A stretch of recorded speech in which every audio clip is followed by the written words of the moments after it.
नमस्कार दोस्तों, स्वागत है आपके अपने चैनल देव एजुकेशन डीएनए में।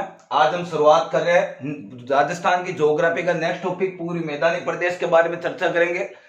तो साथियों, अब तक हमने पढ़ा था राजस्थान की ज्योग्राफी की शुरुआत की थी, राजस्थान का भूगोल एक परिचय के बारे में जानकारी दी थी। इसके बाद में इसकी 2 क्लासें बनाई थी। राजस्थान का भूगोल के बारे में बताया था, क्षेत्रफल कितना है, लंबाई चौड़ाई कितनी है, अंतर्राज्यीय सीमा कितनी है, अंतर्राष्ट्रीय सीमा कितनी है, इसके बारे में चर्चा की थी। फिर हमने पढ़ा था राजस्थान के ज्योग्राफी का दूसरा टॉपिक और बड़ा महत्वपूर्ण टॉपिक होता है, जिससे हर एग्जाम में लगभग 3 से लेकर 5 क्वेश्चन पूछे जाते हैं। तो पहला था थार का मरुस्थलीय पश्चिमी मरुस्थलीय प्रदेश, यानी भौतिक प्रदेशों के बारे में चर्चा कर रहे थे। भौतिक प्रदेशों को 4 भागों में बांटकर पढ़ा था। पहला था पश्चिमी मरुस्थलीय प्रदेश, इसके बारे में क्लास दे दी है, प्ले लिस्ट में मिल जाएगी आपको। 2 नंबर पे थी अरावली पर्वतमाला या अरावली पर्वतीय प्रदेश, इसको 2 भागों में बांटा था, शुष्क अर्ध शुष्क। फिर इसको वापिस 2 भागों में बांटा था, बालू का स्तूप मुक्त, बालू का स्तूप युक्त।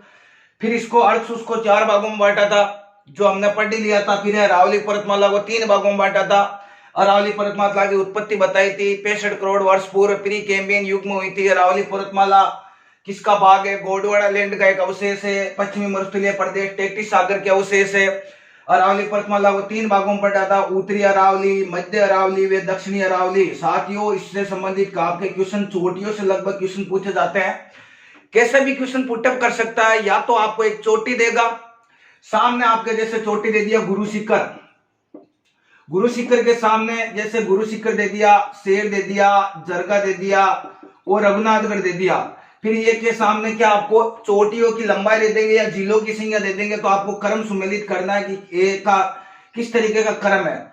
तो किस ए का बे होता है या ए का 3 होता है, इस तरीके के क्वेश्चन पूछे जा सकते हैं। आजकल यही क्वेश्चन ज्यादा पुटअप किया जाते हैं एग्जाम में।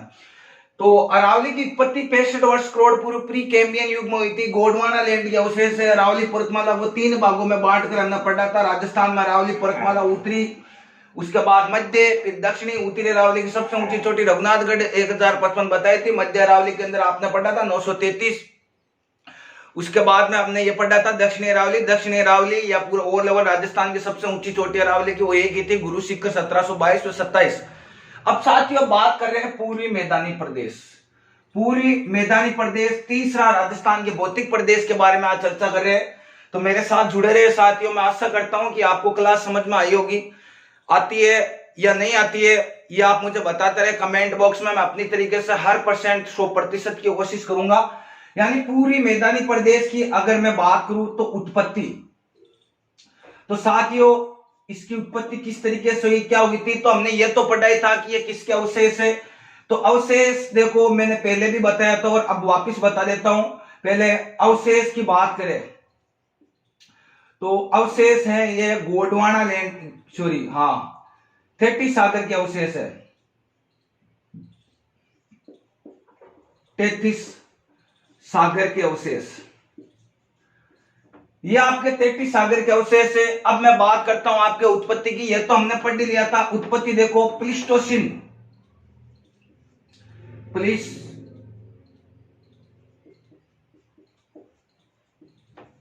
प्लीस्टोसिन काल या नूतन काल, महाकाल कहा जा सकता है, उस काल में इसकी उत्पत्ति हुई थी। प्लीस्टोसिन काल में हुआ था या था क्या, ये इसके बारे में देखो चर्चा करते हैं। तो प्लीस्टोसिन काल में इसकी उत्पत्ति हुई थी। पूरी मैदानी प्रदेश होता क्या है, देखो आपने पढ़ा होगा और अब भी बता देता हूं आपको। गंगा वे यमुना द्वारा लाए गए जलोढ़ मृदा है या जलोढ़ों द्वारा इसकी उत्पत्ति हुई थी। गंगा व यमुना नदियां थी, उनका जैसे हमने ये पढ़ा था कि नदियों का उद्गम लगभग आपने पढ़ा था पहाड़ी क्षेत्र से होता है। और जब ये मैदानी भाग होते क्या है साथियों, मैदानी भाग जिस तरीके से हम एक उदाहरण के तौर पर मैं आपको बताता हूं कि इस तरीके से ये पहाड़ी क्षेत्र है। पहाड़ी क्षेत्र के बाद जैसे ही नदियां आएगी, तो नदियां पहले एक प्रश्न आपको कुछ पर्सन संबंधित क्वेश्चन देखो, इससे संबंधित कौन कौन से बातें पूछी जाती है। तो यह आपके हिमालय पर्वत मान लेते हैं हम, हिमालय से नदियों का उद्गम होता है, ये हमने पढ़ा था। नदियां अपने साथ कई प्रकार के आपके जल लेकर आती है। तो देखो पहला, नदियां पहाड़ी क्षेत्रों से जल लेकर आई, और जब जल कंकरीला लेकर आती है, यानी कंकड़ व पत्थर साथ में लेकर आती है, तो कंकरीला यानी कंकड़ व पत्थर नदियां पानी लेकर आएगी हिमालय से, और जब पानी के साथ कंकड़ पत्थर आएंगे तो उसे कहा जाएगा बाबर। क्या कहा जाएगा? बाबर। देखो, हिमालय से गंगा नदियां निकली और इसकी उत्पत्ति इसी से हुई है, गंगा व यमुना द्वारा लाए गए जलोढ़ों से। तो कंकरीला पत्थर लेकर आए, कंकरीला पत्थर जैसे साथ में लेकर आएगी तो उसे कहा जाएगा बाबर। थोड़ी दूर बाद में जैसे पानी चला आगे नदियों का, और वो दलदला यानी दलदली क्षेत्र, यानी पानी का हमने देखा होगा कि कई जगह पर पानी इकट्ठा होता है, उसके बाद जहां की वो मृदा होती है वो दलदली भूमि हो जाती है, तो उसे कहा जाता है साथियों तराई। याद रखना, हिमालय से या फिर नदियों का उद्गम होता है, उसके बाद ये नदियां पानी लेकर आती है, उस पानी के साथ कंकरीला पत्थर लेकर आती है, उसे बाबर कहा जाता है। उसके बाद उस पानी की जो दलदली जमी होती है उसे कहा जाता है तराई। और उसके बाद ये जलोढ़ मृदा, यानी जलोढ़ों के अंदर क्या होता है कि इसको दो भागों में, आगे जब पानी जाएगा जलोढ़ों में तो उसमें हमने पढ़ेंगे, एक तो जब पानी आगे जाएगा जलोढ़ों में तो हम ये साथियों, एक तो हम पढ़ेंगे खादर, एक हम पढ़ेंगे बाबर। ये भी याद रखना, खादर व बाबर, ये याद रखना है। खादर किसे कहते हैं और बाबर किसे कहा जाता है? खादर का अर्थ होता है साथियों, जैसे ये मृदा लेकर आई और नवीन मृदा जो होगी, यानी आगे जलोढ़ों में पानी जाएगा और उस नवीन मृदा को तो कहा जाएगा खादर। और इसका सीधा सा संबंध है हमारा चंबल बेसिन से। चंबल बेसिन हम आगे पढ़ेंगे। बेसिन क्या होता है? बेसिन मैं आपको अभी बता देता हूं। बेसिन वैसे तो होता है जो एक भूमि होती है, सॉरी एक नदी होती है, वो नदी अपने जिस स्थान से बहकर निकलती है और वो जो एक स्थान बनाती है या उपजाऊ क्षेत्र कहलाता है। नदी जिस स्थान से होकर गुजरती है उपजाऊ क्षेत्र होता है, नदियों का भाग, उससे बेसिन कहा जाता है। तो इसे तो कहा जाएगा, खादर का सीधा संबंध है चंबल से और बाबर का सीधा संबंध है आपके लूणी बेसिन से।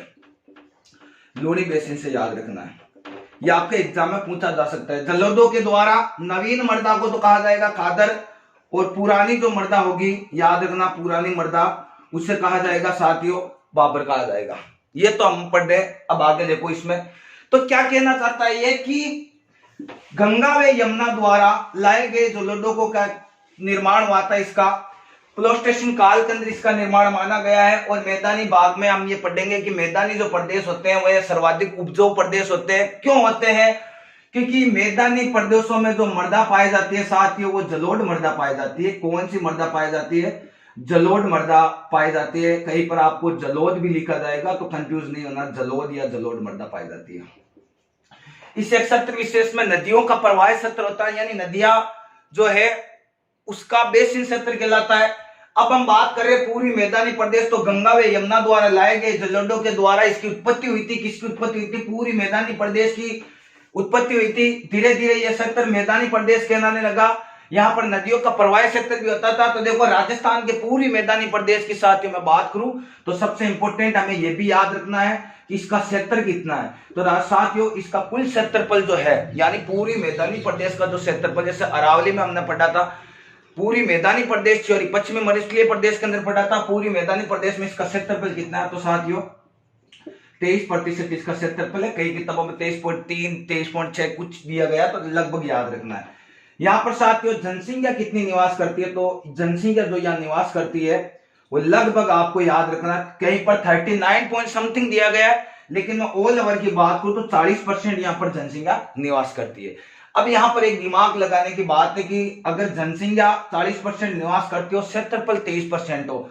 आरपीएससी फर्स्ट ग्रेड में भी एक क्वेश्चन पूछा गया था, राजस्थान में सर्वाधिक जनघनत्व वाला भौतिक प्रदेश कौन सा है। देखो, घनत्व किसे कहा जाता है? प्रति 1000 वर्ग व्यक्ति, यानी 1 किलोमीटर में रहने वाले प्रति व्यक्तियों की संख्या क्या कहलाती है? घनत्व कहलाती है। तो यहां पर देखो, घनत्व सर्वाधिक है, तो मैं ये भी कह सकता हूं सर्वाधिक, एक तो जनसंख्या, सर्वाधिक जन घनत्व है,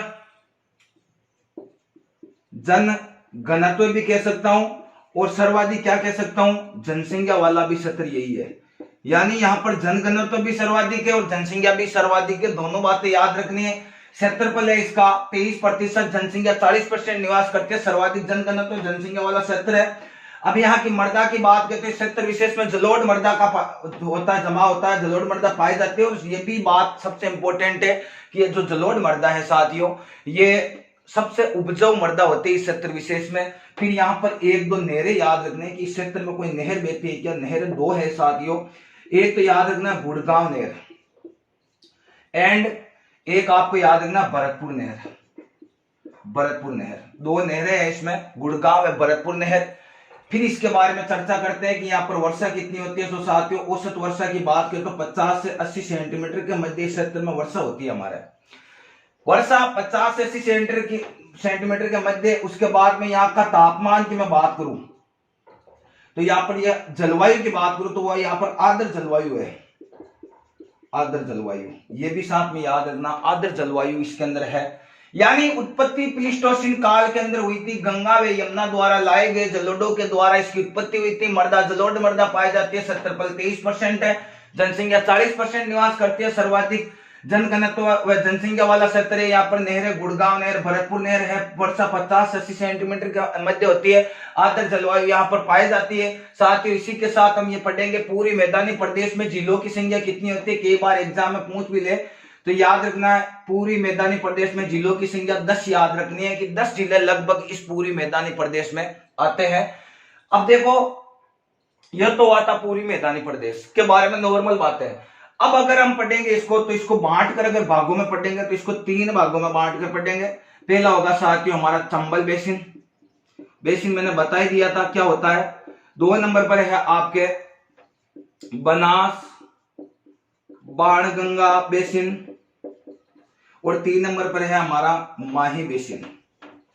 3 भागों में बांट कर पढ़ेंगे इसको। पहला है चंबल बेसिन, बनास बाणगंगा और माही बेसिन। क्या होता है साथियों कि कई किताबों में 4 भागों में बांटा गया इसको। किसको? पूर्वी मैदानी प्रदेश को। यानी बनास को अलग कर दिया और बाणगंगा को अलग कर दिया। लेकिन मैंने ऑथेंटिक बुक में आपके जितने भी पढ़ोगे उसमें 3 भागों में मोस्टली बांटा गया है, चंबल बेसिन, बनास बाणगंगा और माही। और कई किताबों में 4 बांट दिया, यानी बनास बाणगंगा को अलग कर दिया है। तो ये तो था पूरी मैदानी प्रदेश का एक इंट्रोडक्शन। होता है क्या है इसका, क्षेत्रफल, मर्दा वगैरह कितनी होती है, मिट्टी के कौन सी पाई जाती है। अब इनमें प्रश्न किस तरीके से पूछे जाते हैं हमें ये याद रखना। चाहे राजस्थान पुलिस हो, चाहे रिट हो, चाहे आपके पटवार हो, चाहे ग्राम सेवक आने वाली वैकेंसी वो हो, या कंप्यूटर टीचर की वैकेंसी आए, कैसे भी आए, राजस्थान जी के हर एक वैकेंसी राजस्थान में जो भी आएगी उसकी रीढ़ की हड्डी कहलाती है राजस्थान जी के। तो चंबल बेसिन में हमें सबसे इंपॉर्टेंट याद रखना है, एक तो बीहड़ क्या होता है, एक पूछा जाता है डांग क्या होता है। ये 2 क्वेश्चन चंबल बेसिन से पूछे जाते हैं, बीहड़ व डांग। बनास में हमें एक तो पूछा जाएगा पीडमांड का क्षेत्र, पीडमांड का मैदान। पीडमांड का मैदान क्या होता है। एक साथियों खेराड़ प्रदेश के बारे में पूछा जा सकता है, खेराड़ प्रदेश या खेराड़ का मैदान। बीहड़ व डांग चंबल बेसिन में पढ़ेंगे हम अभी। पीडमांड का मैदान या खेराड़, बनास या बाणगंगा में हम पढ़ेंगे। उसके बाद साथियों माही में हम पढ़ेंगे 56 का मैदान। 56 का मैदान क्या होता है, माही बेसिन के अंदर पढ़ेंगे। फिर है आपका काठल प्रदेश।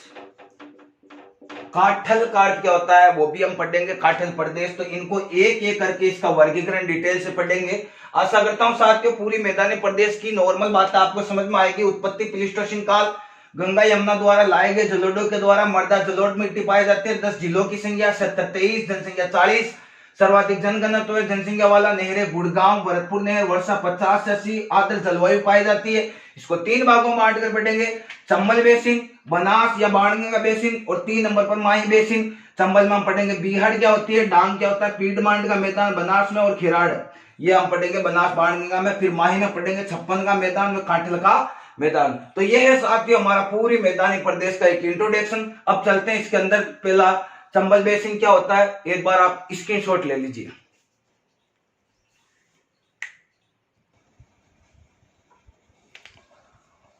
अब साथियों चर्चा करते हैं चंबल बेसिन।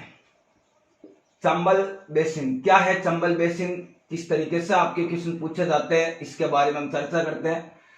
चंबल बेसिन को पढ़ने से पहले हम नॉर्मली बात करते हैं कि चंबल नदी से संबंधित क्वेश्चन पूछे जाते हैं। इसमें चंबल नदी के बारे में हम बात करेंगे। तो चंबल नदी का उद्गम होता है वो मऊ एमपी से होता है। फिर राजस्थान में 84गढ़ चित्तौड़गढ़ में ये प्रवेश करती है चंबल नदी। कहां पर प्रवेश करती है? 84गढ़ चित्तौड़गढ़ में चंबल नदी प्रवेश करती है। अब चंबल नदी की सबसे इंपॉर्टेंट बात दो याद रखनी, एक तो अवनालिका अपवर्तन। अवनालिका अपवर्तन कौन सी नदी के द्वारा सर्वाधिक होता है? यह होता है आपके चंबल नदी के लिए। एक चंबल नदी किसके लिए प्रसिद्ध है? सर्वाधिक उत्खात स्थलाकृति के लिए जानी जाती है। क्या होता है कि चंबल जो नदी है जिस क्षेत्र विशेष के अंदर बहती है वो मिट्टी का कटाव यानी अवनालिका अपवर्तन सर्वाधिक बनाती है। राजस्थान में नहीं, भारत में, विश्व में सर्वाधिक अवनालिका अपवर्तन बनाने वाली नदी पूछा जाए तो चंबल नदी हमने पढ़ेंगे। यानी चंबल नदी के बारे में सर्वाधिक, राजस्थान में सर्वाधिक मिट्टी का अपवर्तन ये चंबल नदी करती है। अवनालिका अपवर्तन उत्खात स्थलाकृति के लिए भी चंबल नदी जानी जाती है। साथियों चंबल नदी के अंदर पढ़ेंगे तो चंबल बेसिन क्या होता है कि चंबल नदी के द्वारा एक जहां से होकर चंबल नदी गुजरती है, जैसे इस तरीके से चंबल नदी गुजरती है और जो आसपास का एक विशेष क्षेत्र होता है, उपजाऊ क्षेत्र, उसे कहा जाता है चंबल बेसिन कहा जाता है। बेसिन यानी नदियों के द्वारा जो मैदान बनाता है उसे बेसिन क्षेत्र कहा जाता है। तो चंबल नदी के बारे में पढ़ेंगे। 84गढ़ चित्तौड़गढ़ में चंबल नदी प्रवेश करती है। यहीं पर चूलिया जलप्रपात है आपका, ये भी हम पढ़ेंगे आगे। तो चंबल नदी एक तो अवनालिका अपवर्तन और उत्खात स्थलाकृति के लिए जानी जाती है। चंबल नदी में एक क्वेश्चन सबसे इंपॉर्टेंट हम पढ़ेंगे, बीहड़ क्षेत्र क्या होता है और डांग, इन दोनों का क्वेश्चन यहीं से मिल जाएगा। साथियों चंबल नदी क्या करती है कि चंबल नदी अपने जिस स्थान से होकर गुजरती है 84गढ़ चित्तौड़गढ़ के बाद, फिर हम पढ़ेंगे कि ये जैसे इस पाट के अंदर गुजरती है, यानी ये चंबल नदी है। चंबल नदी इस पाट से होकर गुजरती है। भारी बारिश अगर आए तो उसका पाट चौड़ा हो जाता है, जैसे इधर ऊपर और इधर की साइड नीचे। ये क्या होता है कि ऐसे अब ये पानी जो है वो चौड़ा हो जाएगा। इसका मेन पार्ट तो ये इतना ही है, लेकिन ज्यादा बारिश होने के कारण ऊपर ज्यादा चौड़ा संकड़ा हो जाएगा। तो पानी क्या होता है कि एक समय निश्चित के अंदर ये चौड़ा तो हो जाएगा पार्ट, लेकिन वापस धीरे धीरे पानी इस नदी के अंदर आएगा और जिस क्षेत्र विशेष के अंदर, यानी जैसे ये पानी वापस चंबल नदी के अंदर वापस अपना स्थान ले लेगा, चंबल नदी में पानी आ जाएगा, तो इस ऊपरी स्थान को कहा जाएगा साथियों डांग। क्या कहा जाएगा? डांग। और निचले स्थान को कहा जाता है आपके खादर कहा जाता है। ये क्वेश्चन सबसे इंपॉर्टेंट है। खादर किसे कहा जाता है? तो खादर का सीधा संबंध किससे है? खादर का सीधा संबंध चंबल से है, चंबल बेसिन से। याद रखना, कंपटीशन में क्वेश्चन पूछ लिया जाए, राजस्थान में खादर का संबंध किससे है? खादर किसे कहते हैं? नवीन मृदा, कांपीय नवीन मृदा को खादर कहा जाता है। तो खादर का सीधा संबंध हो गया चंबल से। और डांग क्या है? डांग क्षेत्र किसे कहते हैं? यानी उच्चावच, यानी जैसे चंबल नदी एक आई और अपने स्थान की ओर जा रही थी, लेकिन यहाँ पर भारी बारिश के कारण ऊबड़ खाबड़ जमीन हो गई, खड्डे तो बनेंगे ही बनेंगे, गर्त तो बनेंगे नहीं, यानी ऊपरी भाग अगर जो खड्डा बनता है, यानी इस तरीके से ये बनेंगे, तो ऊपरी भागों को कहा जाएगा डांग। साथियों डांग क्षेत्र कहा जाता है करौली व सवाई माधोपुर में सर्वाधिक डांग क्षेत्र है, सवाई माधोपुर और करौली। ये डांग क्षेत्र याद रखना हमें, सर्वाधिक डांग क्षेत्र कहा जाता है। इस क्षेत्र विशेष को कंपटीशन कई बार पूछा जाता है डांग क्या होता है। इस तरीके का ऊपड़ खाबड़ जमीन होती है, उसे कहा जाता है डांग क्षेत्र। अब बीहड़ किसे कहा जाता है? बीहड़ इसको नहीं कहेंगे साथियों। बीहड़ क्या होता है कि जैसे ये स्थान घेरा, फिर ये वापिस इस डांग और खादर के बाद वापिस इस स्थान में, अब ये पूरा एक क्षेत्र ऊपर नीचे जो था वो क्या हो जाता है कि ये बीहड़ क्षेत्र कब बनता है कि जब यहाँ पर जैसे पानी वापिस सोख लिया, नदियों का क्या होता है अवनालिका अपवर्तन हो गया और इसके बाद यहाँ पर घने वन आच्छादित हो जाते हैं, घने वन आच्छादित हो जाते हैं। यानी पानी तो था ही और एक स्थान पर एक भयंकर रूप ले लेता है वनों का, वनों से घिरा हुआ होगा और एक चारों ओर घने वन आच्छादित हो जाएंगे इस क्षेत्र में, यानी ऊपर नीचे चारों ओर। उस घने वन आच्छादित को कहा जाएगा साथियों बीहड़ क्षेत्र कहा जाता है। याद रखना, बीहड़ किसे कहा जाता है? चंबल नदी के पाट के द्वारा ऊपरी व नीचे यानी उत्खात करते हुए जब वो बनाती है और वहां पर चारों ओर घने वन आच्छादित हो जाते हैं, उसे बीहड़ क्षेत्र कहा जाता है। कंपटीशन में प्रश्न पूछा जा सकता है बीहड़ क्षेत्र के जिले, तो बीहड़ क्षेत्र के जिले याद रखना, सवाई माधोपुर 1, करौली साथियों 2 और सर्वाधिक बीहड़ क्षेत्र मिलेंगे उस जिले का नाम है धौलपुर। याद रखना, धौलपुर भी कहा जाता है।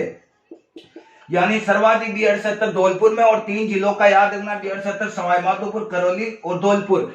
किसे कहते हैं बीहड़ क्षेत्र, समझ में आ गया होगा। डांग क्षेत्र किसे कहा जाता है, ऊपरी उबड़ खाबड़ जो जमीन होती है ऊपरी भाग को डांग कहा जाता है, निचली भाग को नवीन मृदा को खादर कहा जाता है। तो खादर 1, डांग 2 और बीहड़ 3 का संबंध सीधे राजस्थान के अंदर कौन सी नदी से, चंबल बेसिन से कहा जाता है। साथियों बीहड़ की रानी क्वेश्चन पूछ लिया जाए कि बीहड़ की रानी किसे कहा जाता है, तो वो आपको याद रखना करौली को बीहड़ की रानी कहा जाता है। सर्वाधिक बीहड़ क्षेत्र धौलपुर, सर्वाधिक बीहड़ क्षेत्र धौलपुर हो गया, बीहड़ की रानी करौली हो गया। उसके बाद बीहड़ क्षेत्र में 3 जिले सवाई माधोपुर, करौली व सवाई माधोपुर आते हैं, सॉरी सवाई माधोपुर, करौली व धौलपुर आते हैं। तो ये याद रखना हमें चंबल बेसिन में। अब हम बात करते हैं नेक्स्ट, आगे कौन सी नदी है, सॉरी कौन सा बेसिन है, बाणगंगा व बनास बेसिन के बारे में चर्चा करते हैं। एक बार आप ये स्क्रीनशॉट ले लो।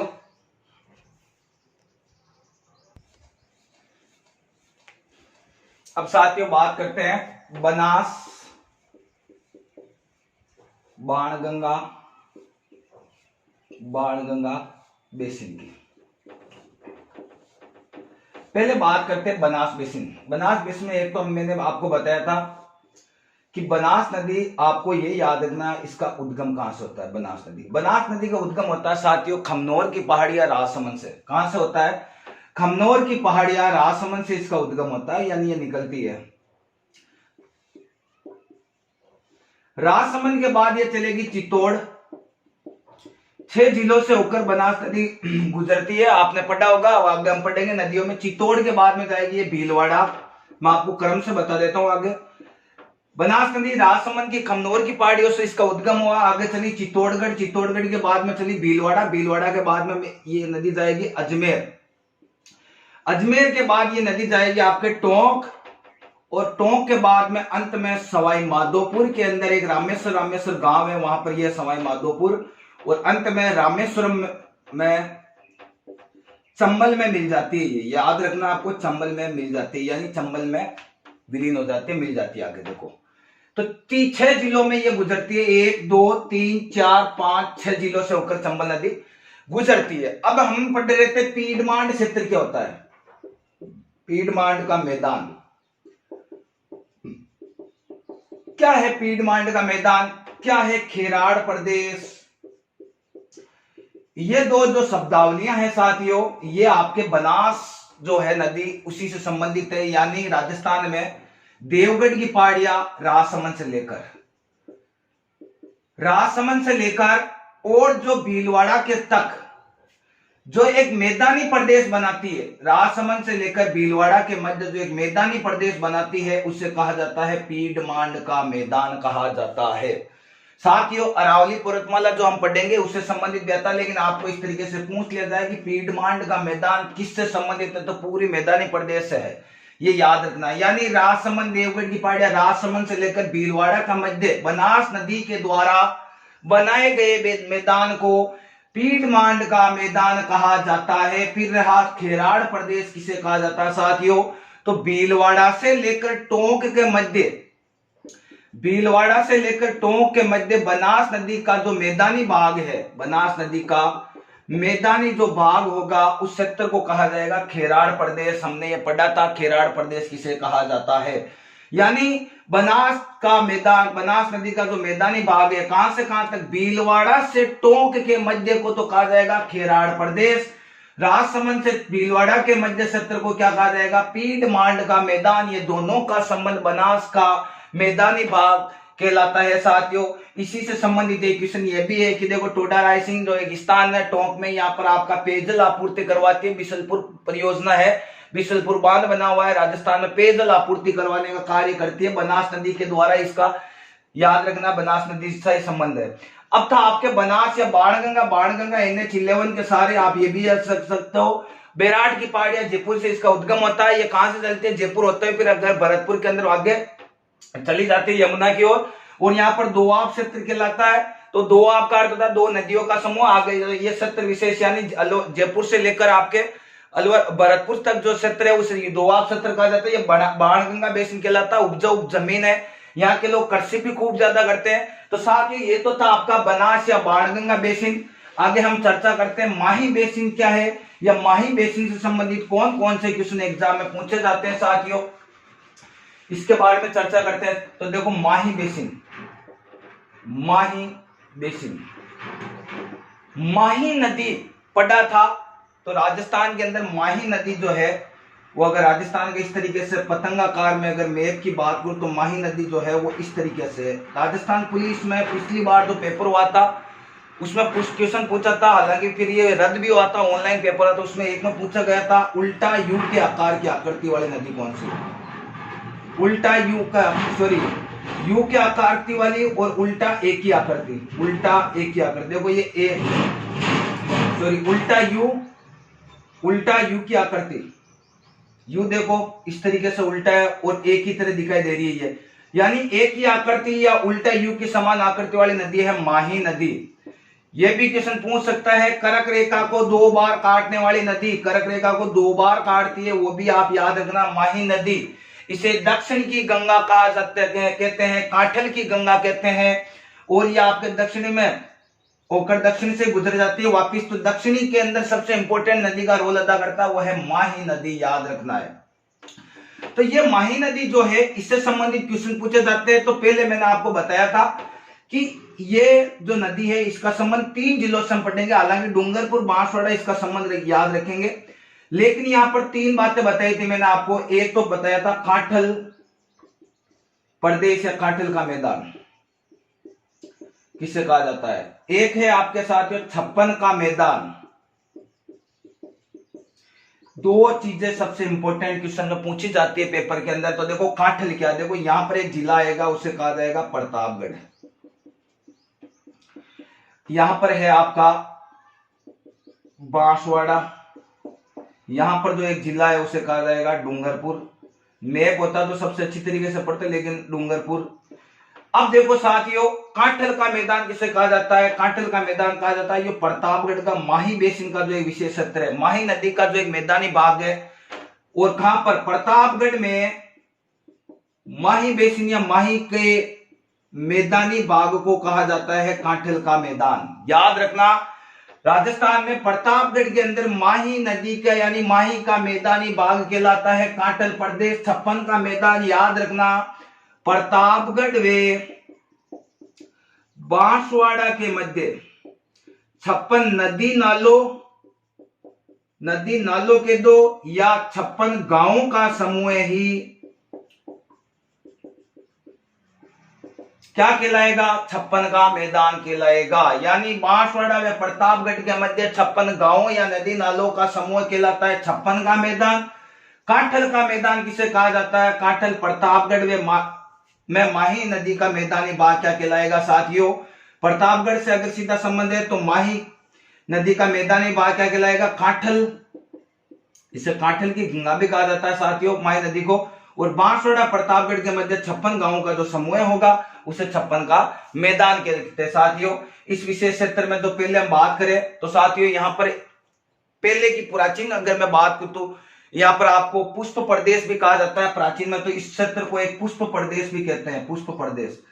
यहाँ पर वन लताएं आच्छादित थी इसलिए इसे पुष्प प्रदेश भी कहा जाता है। यहाँ पर एक चीज और याद रखना, हालांकि थोड़ा हटकर बता रहा हूं, यहाँ पर एक डूंगरपुर बांसवाड़ा क्षेत्र को विशेष को कहा जाता है मेवल प्रदेश कहा जाता है साथियों। मेवल प्रदेश इसलिए कहा जाता है साथियों क्योंकि यहां पर जो पहाड़ी क्षेत्र ज्यादा है। और यहीं से एक क्वेश्चन है, माही सोम जाखम त्रिवेणी संगम मनाती है, याद रखना। बणेश्वर धाम का मेला बढ़ता है यहाँ पर, बणेश्वर धाम का मेला बढ़ता है। सोम माही जाखम का त्रिवेणी संगम, त्रि यानी 3 वेणी यानी धाराओं का समूह, 3 नदियां जहां पर मिलती है उसे त्रिवेणी संगम कहा जाता है, तो यहाँ पर बनाती है। और बणेश्वर धाम का मेला बढ़ता है, माघ पूर्णिमा को मेला बढ़ता है, माघ की पूर्णिमा को मेला बढ़ता है। यहीं पर एक खंडित शिवलिंग की पूजा होती है बरणेश्वर के अंदर, ये भी हमें क्वेश्चन याद रखना है। साथ ही ये था हमारा पूरी मैदानी भाग। अब इसके बाद मैं आपको बताता हूं, चर्चा करते हैं राजस्थान में हाड़ौती का पठार या पश्चिमी या आपके दक्षिणी पूरी पठारी प्रदेश के बारे में चर्चा करते हैं। तो आशा करता हूं ये पूरी मैदानी भाग आपको अच्छी तरीके से समझ में आ गया होगा। अब हम चर्चा करते हैं राजस्थान का नेक्स्ट भौतिक प्रदेश किसी क्लास के अंदर। पठारी प्रदेश के बारे में, हाड़ौती का पठार।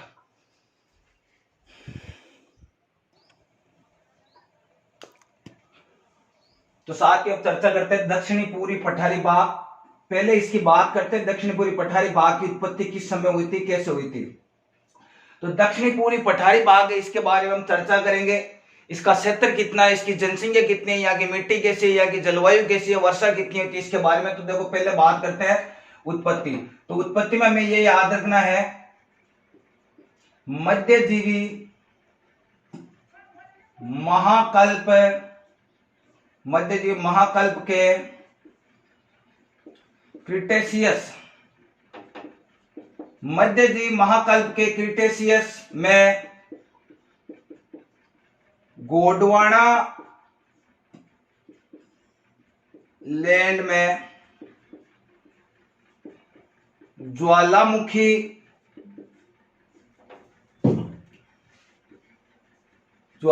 क्रिया के दरार उद्गार से, मध्यजीवी महाकल्प के क्रिटेशियस में गोंडवाना लैंड में ज्वालामुखी क्रिया के उद्गार से इसकी उत्पत्ति हुई थी।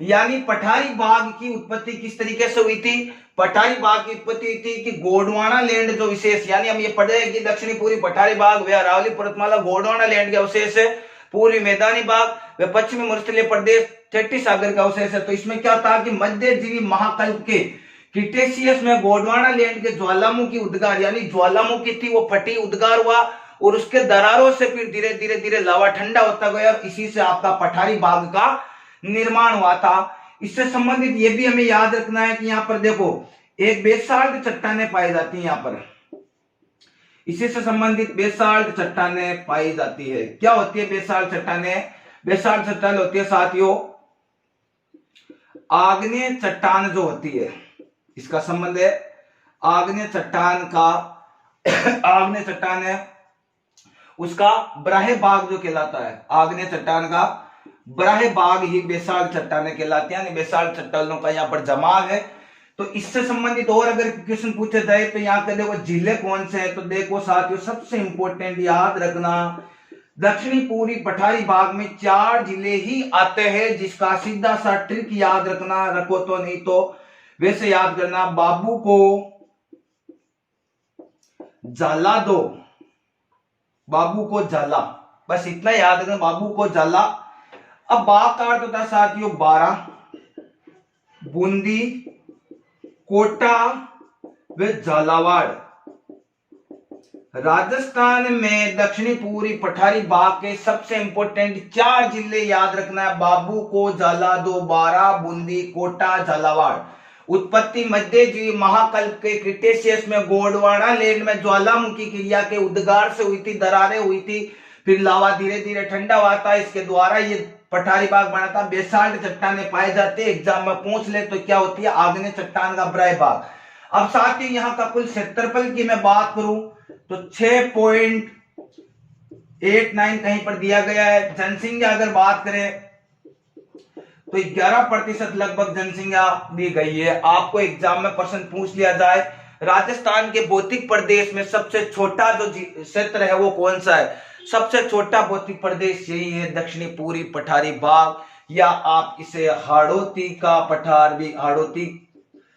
पठार भी कह सकते हो। हाड़ौती क्षेत्र किसे कहते हैं, या हाड़ौती के 4 जिले याद रखना, बाबू को जाला दो, 12, बूंदी, कोटा, झालावाड़ के बारे में। इस क्षेत्र विशेष की एक नदी का याद रखना, चंबल नदी इस क्षेत्र में बहती है, यानी नदी कौन सी है सबसे इंपॉर्टेंट, चंबल नदी।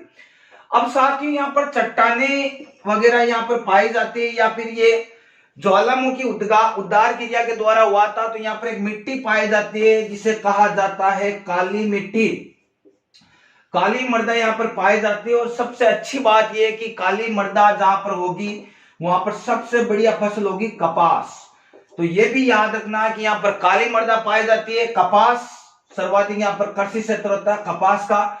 इसके बाद यहाँ पर औसत वर्षा की मैं बात करूं तो प्यारे साथियों 95 सेंटीमीटर से भी ज्यादा, यानी सर्वाधिक वर्षा यही होती है इस स्थान में दक्षिण पूर्वी पठारी भाग में। 95 सेंटीमीटर से भी ज्यादा यहाँ पर क्या होती है, बारिश होती है। मृदा काली पाई जाती है और काली मृदा के द्वारा ही कपास के लिए सबसे उच्च मृदा मानी जाती है। 4 जिलों की संख्या आती है, बाराबूंदी, कोटा, झालावाड़ क्षेत्रफल 6.89। उसके बाद में आपके जनसंख्या 11%। मुख्य नदी है इस क्षेत्र की वो है चंबल नदी। मध्यजीव महाकल्प के क्रिटेशियन काल में गोंडवाना लैंड में ज्वालामुखी क्रिया के उद्धार से इसकी हुई थी। बेसाल चट्टानें पाई जाती है, अवशेष है वो थेटिक गोंडवाना लैंड के अवशेष है। तो साथियों एक बार ये आप लिखो, फिर आगे इसके बारे में चर्चा करते हैं। 2 भागों में इसको बांट कर हम पढ़ेंगे साथियों। सबसे इंपॉर्टेंट है ये, इससे संबंधित और कौन कौन से क्वेश्चन आपको एग्जाम में पूछे जाते हैं इसके बारे में चर्चा करेंगे। एक बार लिख लो आप।